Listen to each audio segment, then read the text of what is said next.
Okay. ట్రాప్‌లో వేసుకున్నాక ఆ అమ్మాయికి సంబంధించిన ఫ్యామిలీ వాళ్ళు మమ్మల్ని కన్సల్ట్ అవ్వడము ఫేస్‌బుక్‌లో. మెసేజ్ పెట్టిన తర్వాత నాకు చాలా కేసెస్ ఫేస్‌బుక్ ద్వారా, ఇన్‌స్టాగ్రామ్ ద్వారా ఇలానే వస్తుంటాయి. సో, వాళ్ళిలా బయటికి రావడము, వాళ్ళు మాకు చెప్పడము, దాని తర్వాత నేను వాళ్ళకి కాల్ బ్యాక్ చేయడము.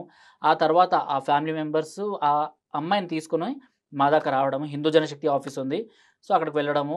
అక్కడికి వెళ్ళి ఆ అమ్మాయిని చూస్తే నిజంగా నాకు మా ఇంట్లో ఉన్న మా అన్నయ్య కూతుల్లో లేకపోతే రిలేటివ్స్ మన అలా అనిపించిందనమాట. సిస్టర్స్. మన అవును. అన్న ఫీలింగ్ వచ్చేస్తది. బికాజ్ ఆ ఏజ్‌లో అసలు ఏమీ తెలిసి ఉండదు. యెస్. యెస్. అండ్ ఆ ఏజ్‌లో వాళ్ళు లవ్ చేసి ఏం సాధిస్తారో కూడా వాళ్ళకి తెలీదు.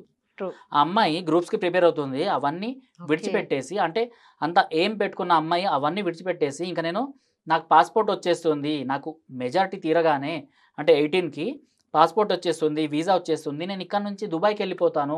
నన్ను ఒక అబ్బాయి మంచిగా చూసుకుంటాడు అనేసి ఒక రకమైన ఒక హెల్యూసినేషన్‌లో వాళ్ళున్నారనమాట. సో, బయటికెళ్ళిపోయిన తర్వాత కేసెస్ ఎలా వెళ్తున్నాయన్నది మనకు తెలిసిందే.